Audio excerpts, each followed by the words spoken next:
Welcome to Urban Dharma, where suffering is always optional.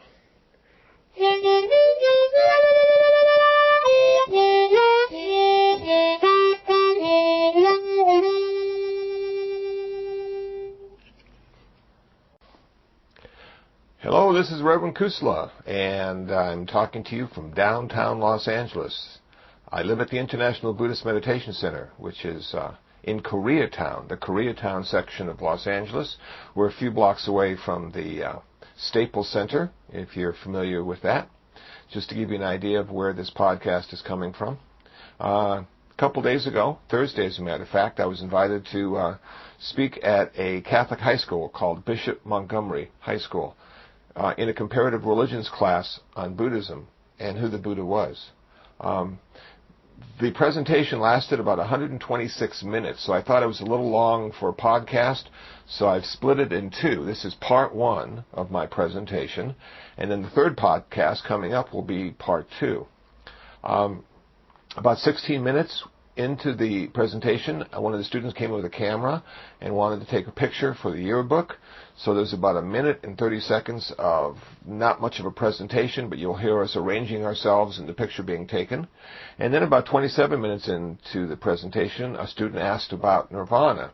Is a person who has achieved nirvana perfect? And so you can't quite hear the question, but you will hear the answer. And that's about it. I think you'll find this presentation interesting. I hope it's clear, and I hope you find it useful. And part two will be in the next podcast, and let me play my blues harmonica just a little bit to lead us into the presentation itself. Here we go.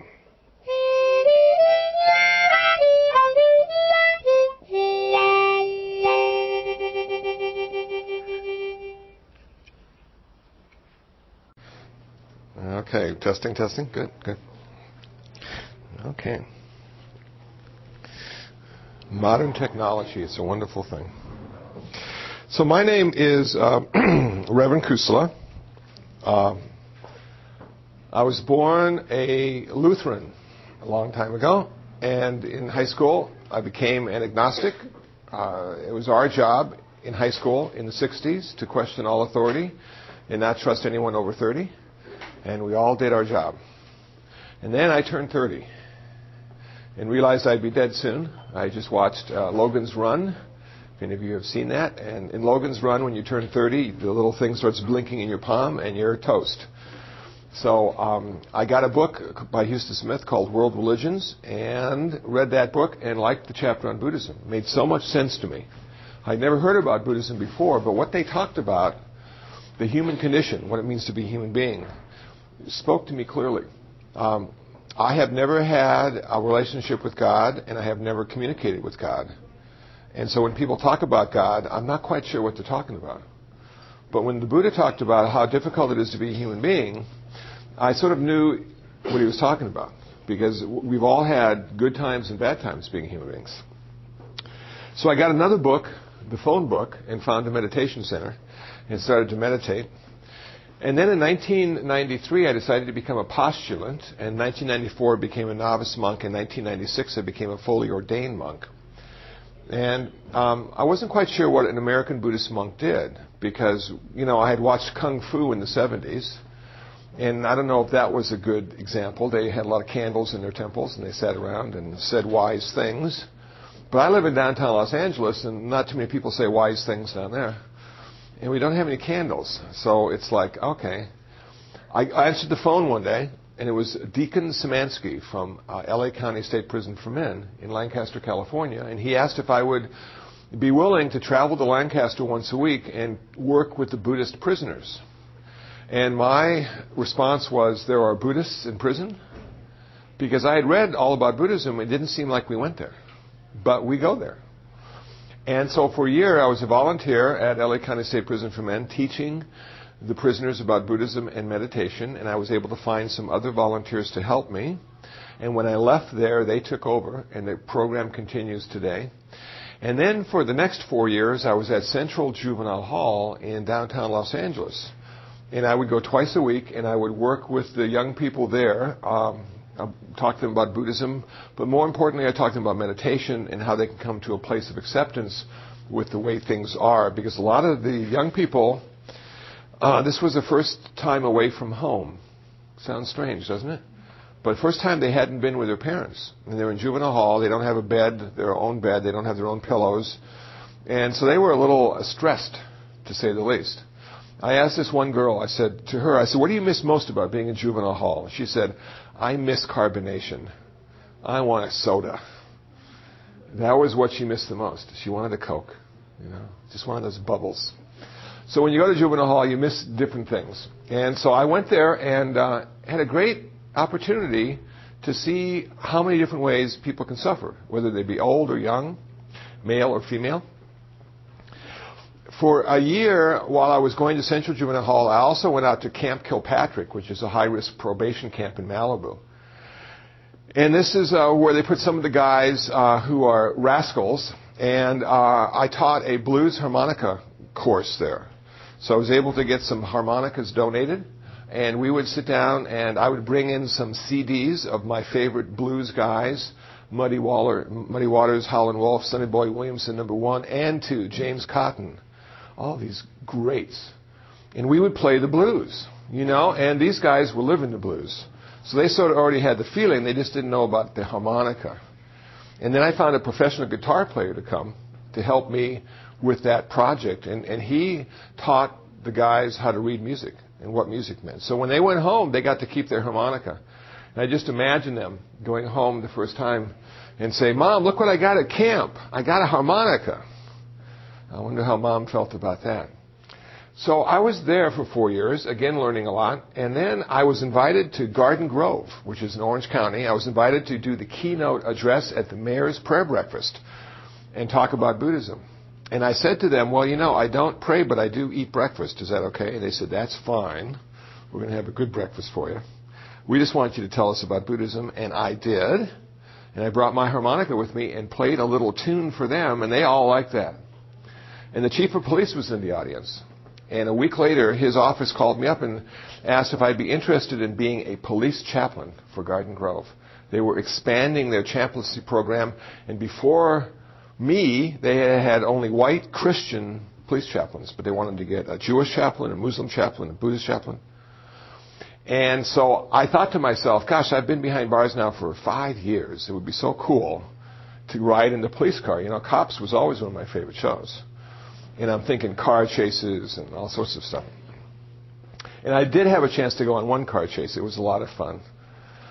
Nobody got hurt, though. And the bad guys, these aren't really bad guys. They're just unskillful guys were caught. But I have my own bulletproof vest that I wear when I go on ride-alongs. And I have a shirt that says chaplain. I have a hat that says chaplain. I have a jacket that says chaplain. And the reason we have chaplain all over our clothing is because the bad guys will recognize we're clergy, spiritual people, and they won't shoot us. And so I'm thinking, but if the bad guy's an atheist, I'm going first, So thankfully, that hasn't been the case. And we don't carry guns, even though we're trained in how to use them. But we're told if it really gets bad, to just run, Because there's no way for us to protect ourselves, We're just like, we can't sit in the car because people might shoot the car. So when I get out, like at a car stop and the officer's going up to the car, I get out too and I stand by the door. And then I'm looking, buildings, rocks, trees, what can I hide behind if something goes down? And then my job would be to go back to the car and push the button. They have a button in there which calls for backup. So my job is to back up. And to be with the guy. Again, being clergy, being a Buddhist, my job, I'm supposed to be peaceful. I'm supposed to be love and kindness, compassion. So I can't go rough up prisoners. I can't go, okay, you're going to jail, buddy. My job is to be there and be the heart of the police car. To be an example of compassion and wisdom. We have 11-hour ride-alongs, and you can imagine getting into a car with a police officer. Because they don't know who I am. I don't know who they are. They don't necessarily want to take me. So I go into the briefing, and I go up to the sergeant, and I say, Sergeant, I'd like to do a ride-along today. We have to do a certain amount of ride-alongs each month. Sergeant says, okay, and he assigns me to a car. So now I usually go with the rookies. I usually go with the new guys, because the old guys don't want the clergy with them. And so I get in the car with the rookie, and he has to move everything aside, because that's his office. I'm in his space now. That's his office. And I sit down. And now I've got 11 hours sitting next to this guy.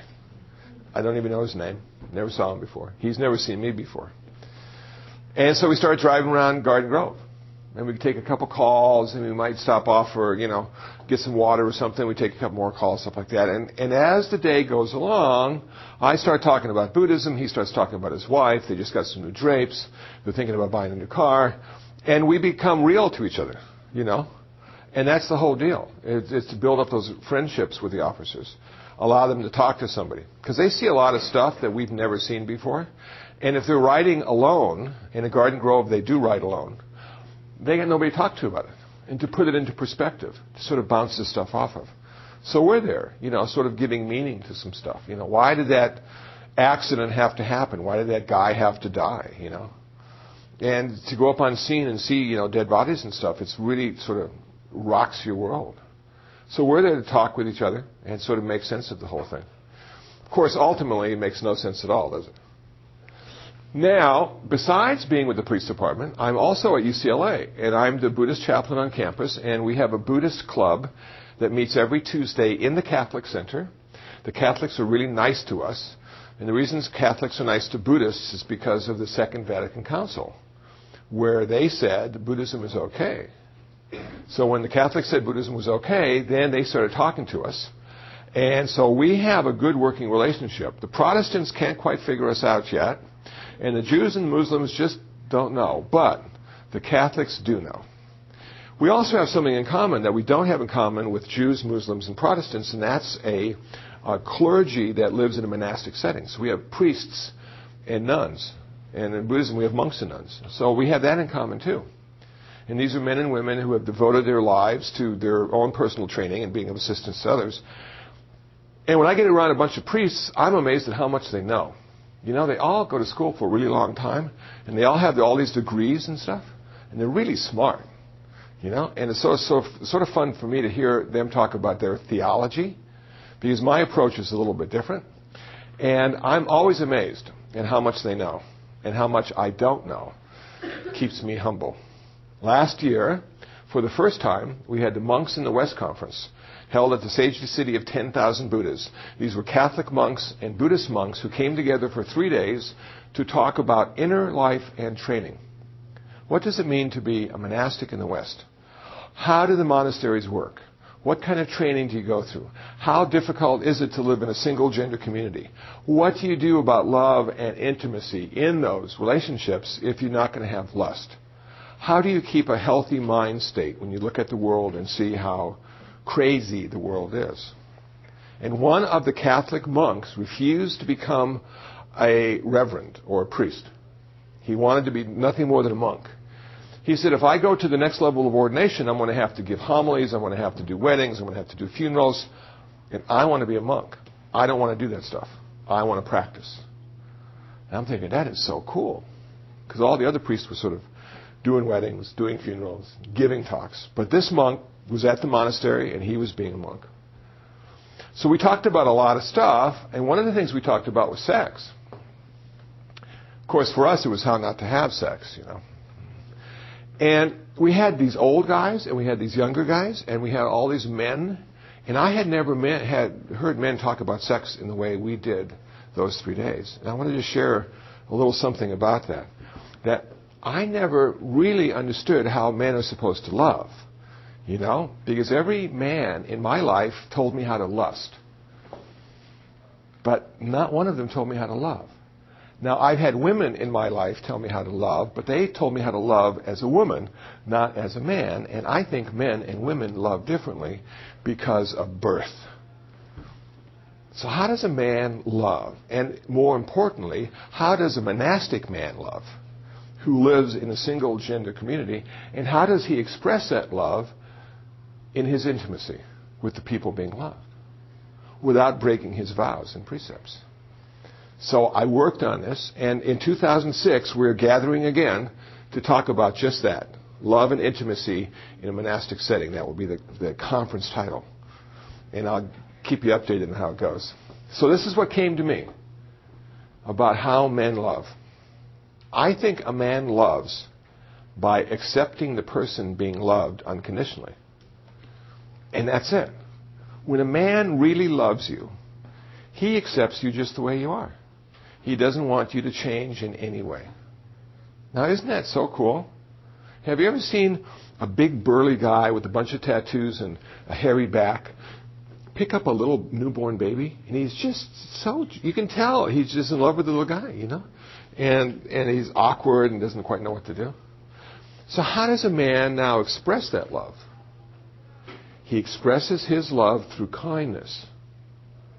So when a man is in love, he accepts unconditionally, and he expresses that love through kindness. And what did we start off with today? We started off with a loving kindness meditation, which is all about how to love and be kind to everybody you come in contact with. Now, a problem arises because you're going to be thinking to yourself, well, you know, what happens if somebody comes up and asks me for $1? And I know I'm supposed to love this person and be kind to them, but I don't want to give them $1 too. Do I have to give them $1 if I love them? And the answer is no, but you have to be kind when you say no. It's okay to have boundaries and be in love. It's okay to have those in place. We don't have to change those in any way. What we need to do is be aware of the fact that kindness is an expression of that love. So we can say no and be kind. Oh, that's fine. Sure. Sure. Should I comb my hair? Or okay. Besides being at UCLA as a Buddhist chaplain, I'm also at the medical center at UCLA. And I'm on a spiritual care committee at the UCLA Medical Center, and I give presentations to the new chaplains on Buddhist patient care and end-of-life issues. I'll be doing one next Thursday, as a matter of fact, to the new chaplains. This is for the chaplains who are at the hospital. When they get a Buddhist patient, what do you do? If you're a Catholic chaplain or a Protestant chaplain or a Muslim chaplain, do you approach them the same way that you would? And the answer is no, because Buddhism is different. If you approach a Buddhist patient, you have to approach them in a Buddhist way. So I explain to them what some of the differences are and how they might be skillful in their approach to Buddhist patients. And what I warn them, and please don't take this wrong, but I warn them not to pray for them in their presence, because it confuses us. You know, if somebody comes in and starts praying for us, you know, whoa. So it's okay to pray for a Buddhist patient if they can't see you, because you're giving them some energy. It might heal them too. But we don't necessarily pray in the same way you do, because we don't have anybody to pray to in the way you do. Though Buddhist prayer does occur, but it occurs because of the practice, meditation practice. Sorry to interrupt you. Please. Could we have a group shot? Well, Great, yeah. The yearbook lady is here. Yeah, oh, is this the yearbook, huh? Yeah. Wow. Okay, all right. Not to put a dent in your thoughts. Not at all. No, this is cool. Stand around, push left. Come on, you guys. Okay. I'm going to pull this away. It's great. You have to come in tight. Da-da-da. Go on, Bruce. Tall guys in the back. I'm little. Okay, front row. All right, you guys have to come. Yeah, you do. Come on. No, you're towards your right. Bring it down. Bring it down. Come on, Kendra.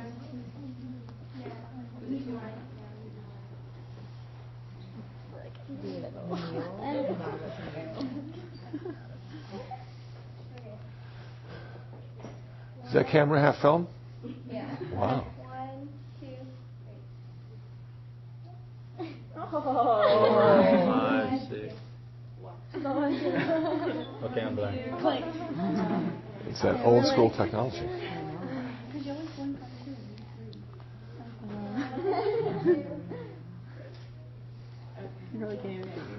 Thank you.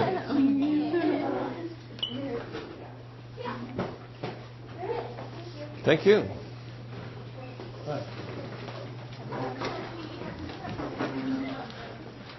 Thank you. You were talking about prayer, Okay. and that you don't pray to a God. That's right. All right, so we don't confuse Buddhists and pray. Yeah. Now, having said that we don't pray, the Buddha did pray. The Buddha was a theist. He did believe in God. But there was a problem. Because when he was young, at the age of 19, it said he went out into the streets of the city and he saw 4 things that forever changed his life. He saw an old person, he saw a sick person, he saw a dead person, and he saw a holy person. And when he saw the old person, he was surprised at how old and wretched that man was. And why wasn't anything being done for him. And his charioteer said, well, everybody that's born has to get old. That's the nature of life. And he hadn't really thought about it that way. And what do we do in our culture when somebody gets really old? Don't we put them in rest homes if we can, so we don't have to look at them, somebody else can take care of them? That's what happened to the Buddha too. Then he saw this really sick person. And he was surprised at how sick this body can get, how sick this mind can get. And he said, why? And Chana said, because he was born. Because we're born, we have to get sick.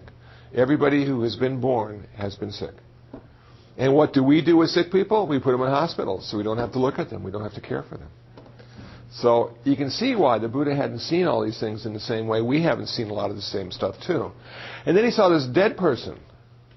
You know, he was lying there and he was bloated, sort of like some of the bodies we saw in New Orleans, you know, before they were picked up. And the Buddha said, wow, that guy's really sick. And Chana said, oh no, he's more than sick. He's dead. And everybody that's born has to die. And what do we do when somebody gets killed or dies? We cover them up so we can't see them. We take them to a mortuary. And we buy some new clothes and buy them some new shoes and comb their hair and put some makeup on and cover them with flowers so we can't smell the decaying flesh. We take them out. All the relatives come and Uncle Max looks like he's just sleeping. And we don't get to see the reality of our life in the same way the Buddha didn't get to see reality in his life as well. Now he's going back to the palace and he sees this really holy person all dressed in white, calm, unaffected by all the suffering the future Buddha had just seen. And that was the messenger, the 4th messenger. The Buddha did not leave home, did not leave his family because people were dying. He didn't leave his family because people were sick or getting old. He left his family because he saw a holy person. And he felt the holy lifestyle had the answers to the human suffering he had just seen. Now imagine 2,500 years ago in India, having seen all this suffering, maybe even looking at the TV today and seeing all the suffering that's occurring in Pakistan right now, and all the suffering that did occur in New Orleans and still continuing to occur. And imagine you petitioning God, please, please, don't make these humans suffer like this. Step forward, end their suffering. And I imagine that's what the Buddha did, because he believed in God. And not one of the gods of India would do it, would step forward and end human suffering. So he took it upon himself to find the answer, to find out why humans have to suffer and how to end that suffering. And it took him 6 years of ascetic practice and meditation. But at the end of those 6 years, he had achieved his final goal. He had found the answer to human suffering. He never had to suffer again. And for 49 days, he enjoyed his release from suffering. And then for 45 years, he taught how to end suffering. Why we suffer, how to end suffering. That's all he talked about. Does that mean he didn't believe in gods anymore? No, he still believed in the gods of India, but he found one thing they couldn't do. Does that mean all Buddhists are atheists and they don't believe in God? No. A lot of Buddhists, most Buddhists do believe in God. But not because of Buddhism. Buddhism is about how to end suffering. Are there some Buddhists who don't believe in God? Yes. But not because of Buddhism. Are there some Buddhists that don't know? Yes. And that is because of Buddhism. Because we don't talk about God. If a person comes to me and wants to know about God, I will send them to a Catholic priest or a Protestant minister or a rabbi or imam. Because that's their job. My job is suffering. Why humans suffer and how to end the suffering. That's what Buddhist monks and nuns do. We work on ending our own suffering, and then we help others in their search to end their suffering. So what did the Buddha say? How did he lay this out? How do we end suffering? And why do we suffer?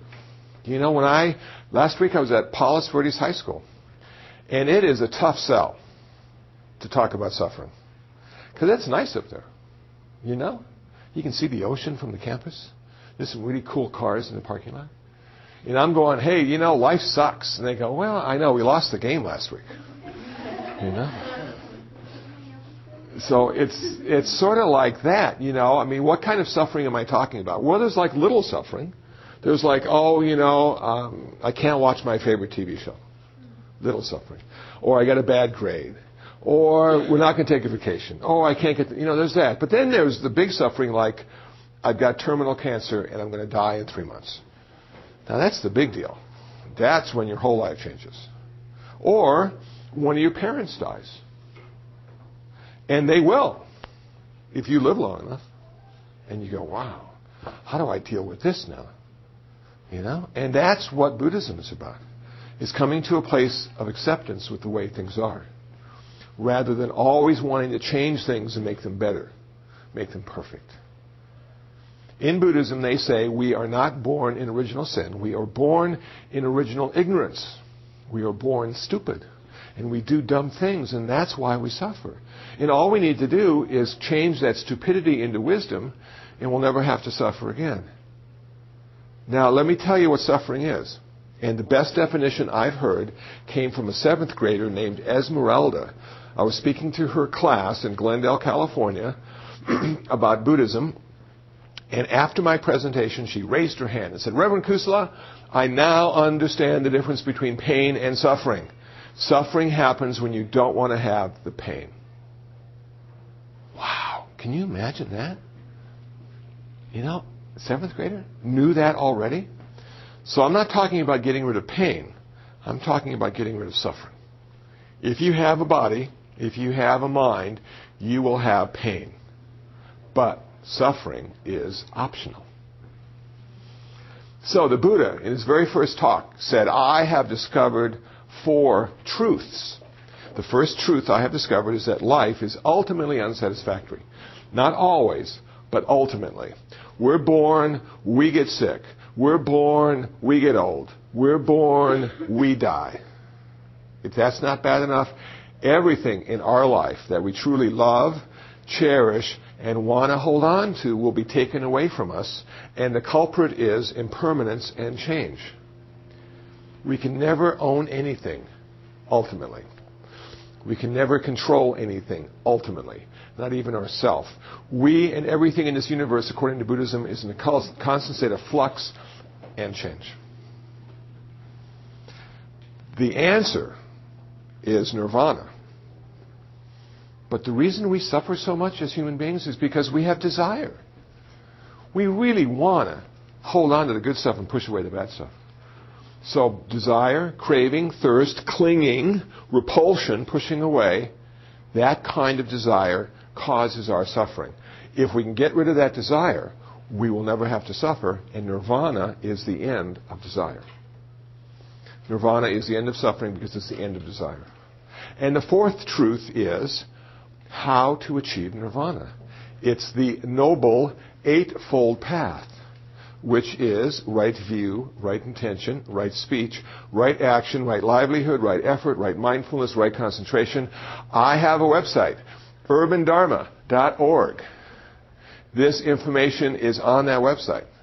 So if you can't write fast enough to write it all down, or if you forget half of what I say, which you will, and you want to go to urbandharma.org, it is available to you. It's 1,500 pages. Question? Yes? So, like, when you're fully enlightened? Yeah, are you considered as perfect? Like, are you perfect when you achieve all of these aspects of Are you considered perfect? Yeah, like, are you perfect since you don't do You are. You are a perfect human being. You want to know what a perfect human being is? You want me to describe it to you? Because they're hard to find. I keep looking. Haven't found any yet. A perfect human being, according to Buddhism, instead of having lust, only has love. The kind of love that I talked about earlier. A perfect human being, instead of having greed, only has generosity. A perfect human being, instead of having hatred and anger, only has loving kindness and compassion. A perfect human being, instead of having delusion and ignorance, only has wisdom. A perfect human being is wise, compassionate, generous, and loving. That's what a perfect human being is according to Buddhism. They never get any better than a human being. They just become the best human being they can be. Make sense, sorry? Okay. Now, have you ever seen anybody that's like that? I haven't either. I've heard they exist. And I think one of the reasons I can't see them is because they're not drawing attention to themselves. They probably don't even have cool-looking hair. Normal clothes. Might take the bus. Don't have too much to say. Sort of in the background, you know. Somebody drops something, they pick it up for them, and then they leave. Those kind of people, you know what I'm saying? Because the kind of person that keeps drawing attention to themselves usually isn't perfect. Got some issues to work out. We all know that. So that's what I'm talking about with a perfect human being. Buddhism is all about being a human being. Nothing more. And that's why I was attracted to Buddhism, because I am a human being and nothing more. Most cool. So how can we use this Eightfold Path to achieve our perfection as a human being? Well, we can break it down into three categories. We can break it down into personal discipline, mental purification, and wisdom. And in the first category of personal discipline, we find right speech, right action, and right livelihood. The Buddha said there are 4 kinds of speech that always increase our suffering. They are harsh, malicious, false, and gossip or idle chatter. Those kinds of speech always increase our suffering. If we can speak skillfully, we will suffer less. When I was at juvenile hall, I suggested to the guys and gals there to start using the words please and thank you, and to see if that would change their level of suffering with the staff. And do you know what? If you said please or thank you to the staff was more than happy to help you out a little bit. Using speech to reduce your suffering. Using speech in a skillful way. The Buddha said there are 3 kinds of activity that always increase our suffering. Killing, stealing, and sexual misconduct. Now the problem with killing is that it's really hard to be born. And if you're a Christian, this is your very first time here. Welcome. In the Buddhist tradition, we feel we've done this before. Though I can't remember ever having done this before. It seems like my first time too. And if you're a Hindu, you've done it many times before as well. So the Christians have a lot of pressure. You get about 70 years to get it right and go for eternity. We, on the other hand, can screw up a few hundred more lifetimes and eventually get it right while we're suffering and feeling uncomfortable in all those lifetimes, no matter where we were born. Isn't that interesting? This sort of diversity of afterlife. You know, in the class before, one of the students said, well, do you guys go to heaven? Because, you know, after listening to you talk, Kusala, I can't see why you'd go to heaven. Well, they didn't really say that, but I'm implying that. And yes, we do. We go to Buddhist heaven. We have our own heaven. It's really cool. We have actually 32 of them. 32 heavens, 32 hells. We get a lot of places to go. We don't go there because of what we believe, though. We don't go there because of our faith. We go there because of what we think, what we say, and what we do. This diversity in afterlife allows you to have a Buddhist in your life and encourage them to be the best Buddhist they can be because they're going to Buddhist heaven. And I can encourage you to be the best Christian you can be because you're going to that heaven. And we may never see each other again. This may be our only time in all of eternity that our paths cross. Now, I've done a couple weddings, and on three occasions, I've married a Catholic girl to a Catholic guy to a Buddhist girl. Catholic guy, Buddhist girl. So the very first one, I was very concerned. And we were doing a little counseling, and I said to them, I said, chances are pretty good that you're going to go to different places after you die. That this may be the only time you're going to be together on this earth. Is 50 years going to be long enough together? They said, yeah. Little humor. Okay. So this Buddhist afterlife allows us to create community. If we see that everybody's right, if we see that the Muslims are right, and the Catholics are right, and the Protestants are right, and the Buddhists are right, because what they're saying is designed to be a better Buddhist, or to be a better Catholic, or to be a better Muslim. It's not designed as a one world religion. Now I know that may sound a little heretical, but one, I have a problem with that word, one, which I talked about in the last class. That one oftentimes leads to uniformity. If there's only one nation, only one God, only one way to read a book, what about the people that don't do it that way? What do we do with them? Where do we put them? What did England do with some of the bad people that used to live in England? They sent them to Australia. Okay, you're not going to work with us? We're going to send you away. In this world of ours today, where do you send people? Pacoima? Just let them sort of, everybody goes to Pacoima who doesn't fit the... You know what I'm saying? So I like the idea of diversity and unity. When I do interreligious dialogue, I tell the people at the panel, don't try to make me one. Try to see how we're already connected. Because in Buddhism, we're already connected. But that connection, that diversity, allows us to create community, allows us to create unity. Stealing. What's wrong with stealing? Well, we think we own stuff. That's the problem. We think we own things. We think we own the car. We think we own our shoes. And if somebody takes the stuff we think we own, it ruins our day. Now, back in the 80s, I had a brand new Opel Manta. Oh, it's flag blue, 4 on the floor, audio cassette deck, my first ever new car. It was so cool. I drove that like I was a king. And it didn't take but 2 weeks to go out to the carport where it was parked and realize that somebody had broken into my car and stolen my cassette recorder. My brand new car. And I was so angry. I went to my car and I said, "Car, who owns you? Who is paying the payments, car?" And I looked at my car, and my car looked back to me and never said anything. And I had a deep insight at that moment that I didn't own that car. I was using that car until somebody wanted it more than I did.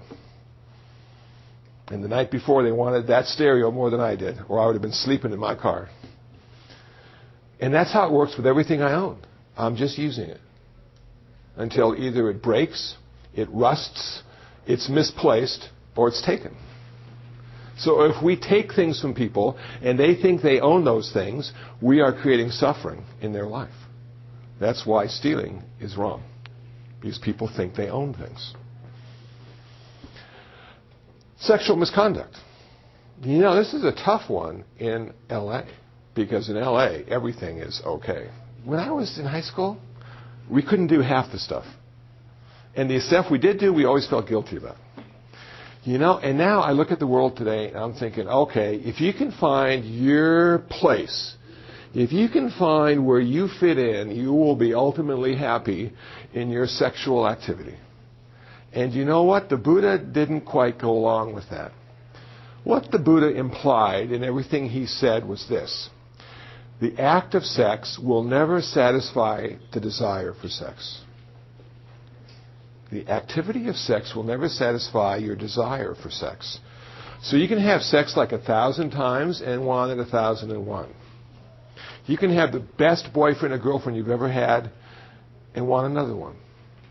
Those desires just don't go away by having sex. So we see nothing wrong in Buddhism with sex. At UCLA this past Tuesday, a girl said, "Well, how do you guys feel about homosexuality? What did the Buddha say about homosexuality?" And I said, the Buddha said nothing about homosexuality. So we don't take a stand. We don't think it's good. We don't think it's bad. What we do think is unskillful is the desire. Because that desire causes suffering, and that desire cannot be satisfied. So the goal in Buddhism is not to end sex. The goal in Buddhism is to end desire for sex. Now, if you ended your desire for sex, would you have sex ever again? Probably not. Oh, it's too much time, energy. We could do better things with our time. You know what I mean? So that's where we stand. What is sexual misconduct according to Buddhism for a layperson? The Buddha said 4 things about that. He said, don't have sex with people that are married. It causes a lot of suffering. Don't have sex with people who are engaged.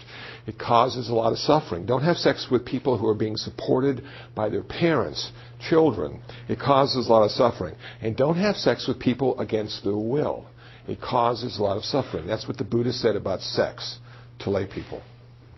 Now, in each city and village and county and state and country in this world, every one of them has more rules and regulations for you to follow. It's one of the most, controlled activities we do, our sexual activity. And in most cases, it's just so people won't suffer.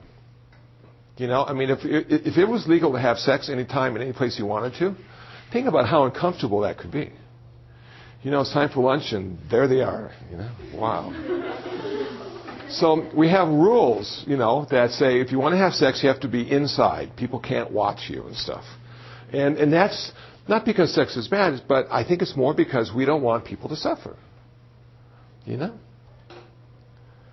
Now the next aspect is right livelihood. What did the Buddha say about that? He said, try to find a profession that allows you to support yourself and your family, but decreases suffering rather than increases suffering. So he didn't really advocate people being a butcher or a bartender, because those can really create suffering and heedlessness, the bartender. He didn't really like people making atom bombs either, though they didn't have them back then, but munitions and poison. Not a good thing to do. Though it could be necessary, but maybe somebody else could do it. So a Buddhist wants to go into a profession where they can support themselves and their family and not create any more suffering. Now, I was giving a talk at USC to some business majors, and one of the guys said, well, is it okay for a Buddhist to make a lot of money? Because it sounds like Buddhists just want to be sort of simple and not make a lot of money. And I said, oh, no, it's really good if you make a lot of money, because then you can give that much more money away. So, see, it's not how much money you have, it's what you do with it that counts. And I'm so happy that the founder of Microsoft, who is Bill Gates, is now giving a lot of money away. Because he's got tons, right? But he's giving it away now. That is so cool. So don't be nervous about making money, but just spend it wisely. So that's the first part. That's how we start being a Buddhist. We watch what we say, we watch what we do. Now, as I've been talking, I haven't really talked about right and wrong. Because you know what? In Buddhism, we don't have right and wrong. In Buddhism, we don't have good and bad either. In Buddhism, we have skillful and unskillful, more suffering and less suffering. Interesting, isn't it? Anybody seen that new TV show, My Name is Earl? Oh, yeah. Okay. What a great show. That's all about karma, isn't it? Is it the one that was president? There was the guy that was president. Yeah. Yeah. And he's got his list of people that he messed around with, and so he wants to change his karma, because he realizes if he changes his karma, he'll have a better life. And he's so inventive as he's going back and righting the wrongs. Well, instead of God, instead of a divine lawgiver in Buddhism, we have karma. We have cause and consequence. Cause and consequence takes the place of God in that respect. We don't petition God to go after our enemies. We know that our enemies, the people who are unskillful, will suffer because of their karma, not because of what I think should happen or because of a divine being. Now, can we have karma and not have past and future? No. We need past and future in order to have karma. Because you have seen people who have been really jerky in this life and have had a good life. And you have seen people who have been saints and wonderful in this life and died young. And you're thinking, what is the deal? Why did the good die young and the unskillful live to be old and ripe? Why don't they die young? Karma is all about cause and consequence. And sometimes the consequences don't take root and reach fruition in this lifetime. Sometimes something you did 2 lifetimes ago is now just starting to be a consequence for you. And you go to yourself and you say, wow, I'm really working hard to be a good person, and look at my life. Like Earl looked at his life. What's wrong with my life? What do I need to do to change my life? And what we would say is we need to change our karma. And how you change your karma in Buddhism is by practicing the precepts and practicing meditation. What is karma? Karma is everything you think, everything you say, and everything you do. And then the consequences of what you say, think, and do is called vipaka. In Pali, the canonical language of early Buddhism, cause and consequence, karma, vipaka. Can we change the consequences? Yes, we can. If we know something's coming down, what we need to do is we need to be proactive on our approach to life. We need to find some old ladies to walk across the street. We need to be helpful. Go to some food kitchens and offer food to the hungry. Go to some shelters and offer to clean up the shelters. We need to proactively respond to those consequences as they manifest so we don't have to be victims of those consequences. Isn't that a cool way of looking at it? Like you're not a victim now. Your life's starting to get a little rocky and uncomfortable, and you say, okay, I can do some good stuff now. I'm not going to take this. I'm going to go out and do some good stuff. I'm going to change my life. I'm in charge. My life is created because of what I think, what I say, and what I do. And I can work with that. Most cool. Now, something of interest to some of you who might have wondered about the tsunami and about the hurricanes and about the earthquake in Pakistan. Did God do that? Did karma do that? Was it caused by sin? Why did those things happen?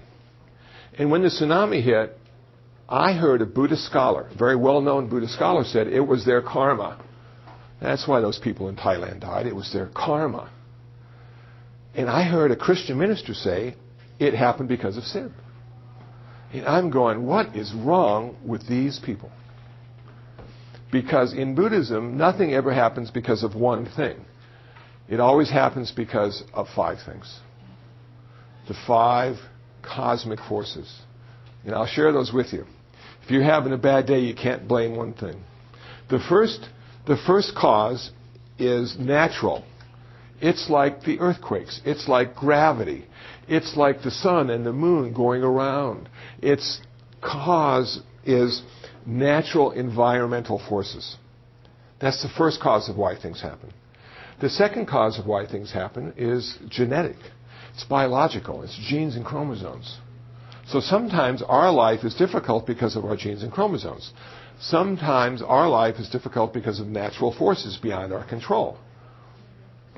Those are the first 2 things. The third reason why stuff happens is karma, cause and consequence. Okay? That's sort of the moral aspect of why things happen. If I was more skillful, this wouldn't have happened. The fourth reason stuff happens is your religious practice. And we call it dharma in our case. How we practice Buddhism affects what happens to us in our life. And if you're a Catholic, how you would practice your Catholicism affects you. Your practice will affect you. So that's another reason why stuff happens. And the final reason stuff happens is because of mind. Our mind creates a lot of stuff. Our mind can create one sentence, and if our mouth says that one sentence, we can change the world. Generally, it's not in a good way, though. But wars have been started over something people said. Wow, so mind is a very strong influence. So the next time you wonder why that hurricane hit New Orleans, those are the 5 reasons a Buddhist would use to give meaning to that event. I hope that was useful. We're going to go into meditation now. Okay? We started with what we say and what we do. We have the 5 precepts. The 5 precepts are designed to change our karma. I guess I should tell you what those precepts are. The 5 precepts are to avoid taking life. Every Buddhist takes that precept. I will avoid taking life. The second precept is to avoid taking what is not given. I will avoid stealing. The third precept is to avoid sexual misconduct. The fourth precept is to avoid lying. The 5th precept is to avoid consuming intoxicants. Those are the 5 training precepts of every Buddhist. Those precepts are designed to change what we say and what we do. They're designed to change our speech karma and our action karma.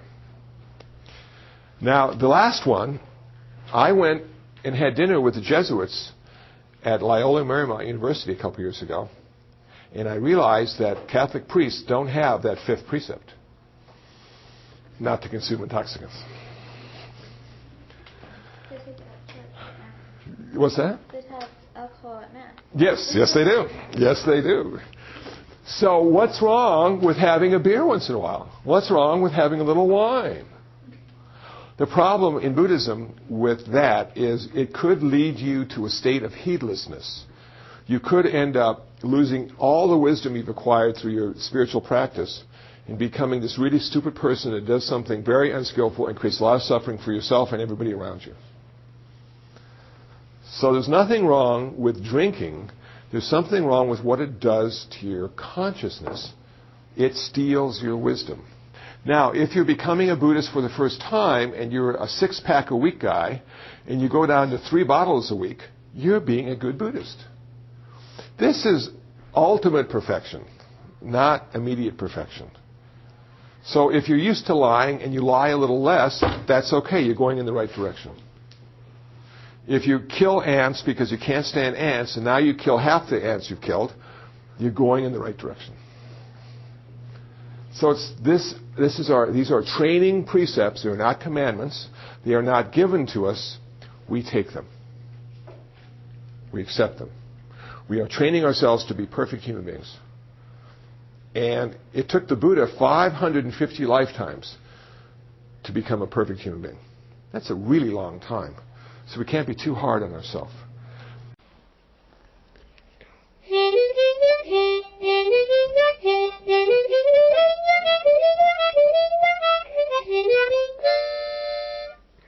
Okay, that does it. Hope you enjoyed it. Part 2 is coming up. That'll be the 3rd podcast. Again, this is Reverend Kusala from downtown Los Angeles, Urban Dharma, where suffering is always optional.